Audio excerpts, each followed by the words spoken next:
드리겠습니다. 오늘 말씀은 어제의 말씀이었던 화목제에 대한 추가적인 설명을 덧붙이는 말씀입니다. 어제 함께 나눈 말씀은 화목제에 드려지는 제물, 그 제물을 어떻게 취급해야 되는지 그 방법에 관한 말씀이었다면, 오늘 말씀은 화목제 제물을 드리는 사람, 즉 예배자와 그 제물을 받아서 제사를 거행하는 그 제사장이 취해야 하는 행동에 대한 말씀이 나옵니다. 그리고 화목제 때 드려진 제물 중에 화제로 드려진 고기, 그 고기를 제사장의 분깃이 되게 하겠다라는 하나님의 약속이 담겨진 말씀입니다. 오늘 말씀을 통해 추가적으로 소개되는 화목제의 의미를 살펴보고, 비록 오늘날 제사는 드려지지 않지만 예수님을 통해 모든 신자들은 제사장이 되었기에 제사장의 입장에서 이 말씀을 함께 상고해보고 적용해 보려 합니다. 오늘도 말씀을 통해 우리에게 말씀하여 주시고 그 말씀이 은혜로 함께하게 될 것을 기대하며 함께 말씀을 나누도록 하겠습니다. 28절 말씀입니다. 여호와께서 모세에게 말씀하여 이르시되, 하나님은 모세를 통하여 화목제를 드림에 있어서 제사를 드리는 예배자가 어떠해야 되는지, 그리고 제사장은 어떻게 하나님 앞에 나아가야 되는지, 그 결과로 화목제가 하나님 앞에서 어떻게 드려져야 되는지를 말씀합니다. 먼저 하나님이 예배자에게 찾으시는 행동인데요, 말씀을 보면 화목제를 드리는 예배자는 자기의 손으로 직접 화목 제물을 가지고 하나님께 나아가야 된다라고 말씀합니다. 그런데 여기에는 보이지 않는 준비가 먼저 선행돼야 됨을 우리는 꼭 기억해야 될 것입니다. 이해를 돕기 위해 조금의 상상력을 한번 발휘해 보겠습니다. 우리는 지금 광야에 있고요, 그리고 우리 눈앞에는 성막이 펼쳐져 있습니다. 화목제를 드리는 사람은 제사가 드려지는 성막으로 나아가야 됩니다. 사랑하는 여러분, 성막은 어떠한 곳입니까? 성막은 하나님의 임재가 실제하는 곳입니다. 거룩하고 영광스러운 곳입니다. 그러니까 화목제를 드리기 위해 제물을 가지고 나아가는 예배자는 하나님의 거룩하고 영광스러운 임재가 있는 성막으로 나아가야 합니다. 성막으로 나아가지 않고서는 결코 화목제를 드릴 수 없습니다. 그런데요, 화목제는 다른 제사와 달리 하나님과의 화목함이 또한 준비되어져야 합니다. 물론 번제, 소제, 속제제, 그리고 속건제, 이 모든 제사들도 성막으로 나아가서 드려지는 제사이지만, 우리가 화목제를 생각할 때 하나님과의 이 화목함은 결코 한순간에 이루어지는 것이 아니기에 화목제를 드리는 예배자는 늘 일상을 그 화목함을 유지해야 된다는 것입니다. 제가 왜 이 말씀을 드리냐면, 우리는 제사를 드리기에 앞서 먼저 마주해야 되는 것이 있다는 것을 기억해야 되기 때문입니다. 그것은 바로 하나님의 임재입니다. 하나님의 임재가 실제하는 장소인 성막을 먼저 마주하게 되는 것입니다. 그렇기 때문에 거룩한 장소인 성막으로 나아가는 예배자의 마음과 태도는 어떠해야 될까요? 늘 거룩함과 정결함, 무엇보다 하나님과의 화목함을 유지하고 있어야 됩니다. 그리고 하나님의 임재, 그 거룩함만을 바라보며 제사로 나아가야 되는 것이죠. 주변의 시선은 중요하지 않습니다. 나의 제사를 받으신 하나님, 그분의 임재만을 바라보며 나아가야 됩니다. 오늘 말씀은 직접 나아갈 것을 말씀합니다. 어제 저는 우리의 예배가 화목제의 정신이 함께하는 그런 예배가 되었으면 좋겠다고 말씀드렸습니다. 오늘 말씀을 통해서도 동일한 말씀을 드리고 싶은데요, 우리의 예배가 화목제의 규례를 화목제가 의미하는 바를 담아내는 그런 예배가 되기를 소망합니다. 예배는 제사와 같이 거룩하신 하나님께 나아가서 드리는 시간입니다. 그러기 위해서 예배에서도 동일하게 거룩함과 정결함은 필수적입니다. 특별히 화목제를 우리가 기억할 때 하나님과의 화목함을 가지고 나아가야 되는 거죠. 주변의 시선이 아닌 오로지 예배를 받으시는 하나님, 그분의 영광스러움, 그분의 거룩한 임재만을 바라보고 직접 나아가는 시간이 우리의 예배의 시간입니다. 습관을 따라서가 아니라 마음의 감사를 따라서 드리는 예배, 다른 사람의 시선을 신경 쓰는 예배가 아니라 예배를 받으신 하나님의 시선에만 우리의 온 신경을 집중해서 드리는 예배, 감사의 제물을 가지고 하나님과의 화목함을 가지고 나아가는 그런 예배, 이러한 예배가 바로 화목제의 규례가 녹아져 있는 예배입니다. 사랑하는 여러분, 지금 내가 드리는 예배를 한번 살펴보기를 원합니다. 하나님이 베푸시는 은혜를 기억하며 감사를 담은 예물을 가지고 하나님과 화목함을 가지고 자원함으로 나아가고 계신가요? 하나님께 예배드리기 위하여서 일상에서 거룩함과 정결함을 유지하기 위해 애씀이 우리에게 있으신가요? 무엇보다 예배를 받으신 하나님, 그분께만 시선을 맞추고 그렇게 하나님을 예배하고 계신가요? 오늘을 시작으로 우리의 예배가 화목제의 정신이 함께하는 예배로 하나님을 향하기를 간절히 소망합니다. 그로 인하여 하나님과의 화목을 더욱 온전히 이루시는 여러분 되시길 원합니다. 두 번째로 생각해 볼 것은 하나님께 드려지는 제사의 모습인데요. 두 가지 방법이 소개됩니다. 요제와 거제입니다. 요제는 흔들어서 드리는 제사의 방법이고, 거제는 들어 올려서 드리는 제사의 방법입니다. 고대 근동 사회에서 어떤 것을 흔드는 것과 들어 올리는 행동은 자신의 소유권이 다른 사람에게 이전되는 것을 의미했다고 합니다. 그런데 우리가 이 두 제사를 구분하는 데 있어서 이런 행동보다 더 중요한 것이 있습니다. 그것은 여호와 앞에서 드려졌느냐 아니냐입니다.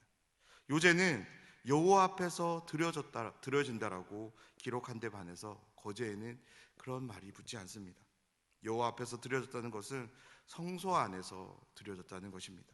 그러니까 요제는 제사장이 제물을 가지고 성소에 들어가서 흔들어서 하나님께 드렸습니다. 하지만 거제는 그냥 그 제물을 받는 그곳에서 들어서 하나님께 드렸습니다.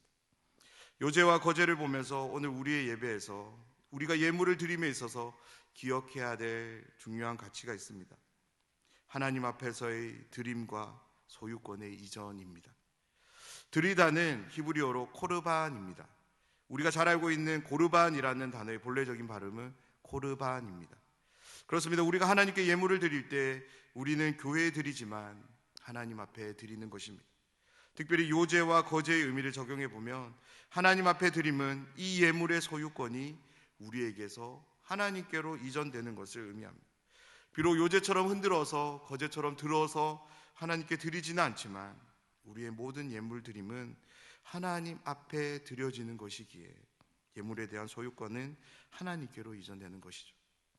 그렇기 때문에 어느 누구도 교회에 드려진 예물에 대해 함부로 할 수 없습니다. 목사라고 해서, 장로라고 해서, 직분자라고 해서 마음대로 할 수 없습니다. 교회의 동의를 얻어서 바르게 집행할 뿐입니다. 마지막으로 생각해 볼 것은 예배자가 하나님께 드리는 제물에서 가장 좋은 것을 취하셔서 제사장에게 주시는 하나님입니다. 베드로전서 2장 9절 앞부분에 보면 이런 말씀이 나오는데요. 그러나 너희는 택하신 족속이요 왕같은 제사장들이요 거룩한 나라요 그의 소유가 된 백성이니. 사도 베드로는 예수님을 믿는 모든 사람들에 대해 새로운 정체성을 소개하는데요. 택하신 족속, 왕같은 제사장, 거룩한 나라, 그리고 그의 소유된 백성으로 이야기합니다. 사랑하는 여러분, 여러분은 예수님을 나의 주님으로, 나의 구원자로 믿으시나요? 그 믿음을 가지고 날마다 예수님을 닮아가기를 힘쓰고 계신가요? 그렇다면 여러분 모두는 왕같은 제사장이십니다. 그리고 거룩한 나라가 되셨고요, 하나님의 소유가 된 백성이십니다. 오늘날 어떤 분들은 교회 사역자들만을 제사장으로 생각하는 경향이 있습니다. 하지만 말씀은 분명하게 예수님을 믿는 모든 신자들을 향해 제사장이 되었다라고 말씀합니다. 그래서 하나님께서 드려진 제물에서 가장 좋은 것을 취하셔서 제사장들에게 주시는 이 말씀을 통해 우리가 깨닫게 되는 하나님의 성품이 있습니다. 하나님은 하나님의 말씀과 뜻을 따라 거룩함으로 구별된 삶을 살아가는 모든 신자들에게 하나님을 섬기며 살아가는 제사장된 우리의 삶에 늘 가장 좋은 것으로 공급해 주시는 하나님이시라는 겁니다.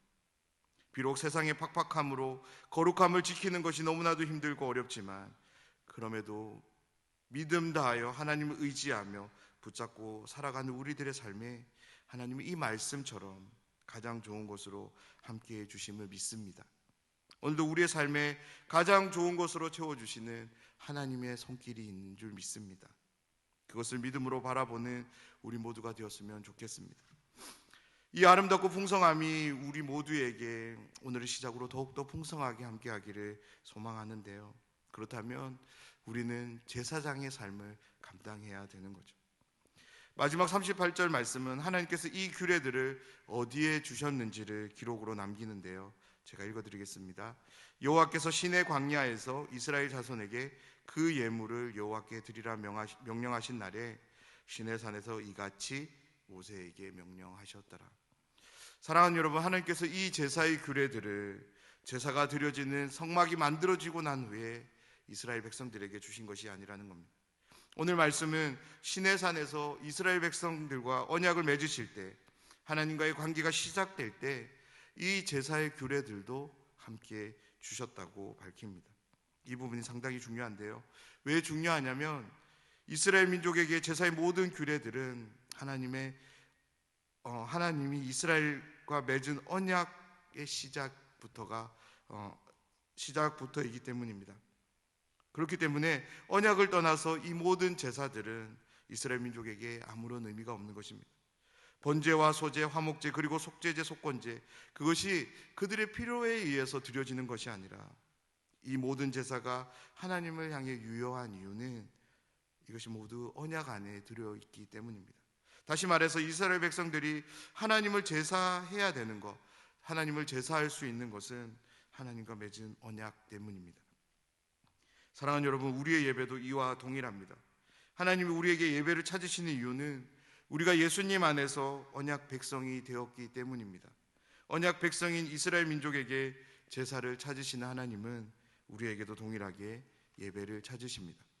우리가 왜 하나님을 예배해야 될까요? 우리가 하나님의 언약 백성이 되었기 때문입니다. 언약 백성인 이스라엘 민족이 하나님께 제사 드린 것처럼 동일하게 언약 백성 된 우리는 하나님을 예배하는 것입니다. 화목제 규례를 마치면서 앞서 함께 나눈 모든 제사들의 말씀인 1장에서 7장 말씀을 오늘 다시 한번 꼭 읽어보시기를 부탁드립니다. 레위기가 우리에게 소개해주는 제사들, 비록 오늘날 동일한 형태로 하나님께 드려지지는 않지만, 정확하게 말씀드리면 드릴 필요가 없지만 각 제사들이 의도하는 바들은 여전히 유효함을 믿습니다. 각 제사들 안에 담겨져 있는 하나님의 뜻들이 예수님 안에서 발견되기 때문입니다. 오늘 그 예수님을 바라보며 제사의 의미들을 곱씹어서 생각해 볼 수 있는 그런 하루가 되기를 소망합니다. 그래서 하나님이 찾으시는 그 제사 안에 들어져 있는 그 의미를 온전히 깨달아 날마다 하나님을 예배하는 그 예배의 현장 속에서 그 의미들을 올려드릴 수 있는 우리 모두가 되기를 간절히 소망합니다. 특별히 우리가 드리는 예배를 통하여서 화목제의 그런 규례들을 우리가 떠올리며 하나님과의 화목함을 가지고 더 온전한 화목으로 나아가는 그런 예배를 드리는 저희 모두가 되기를 주님의 이름으로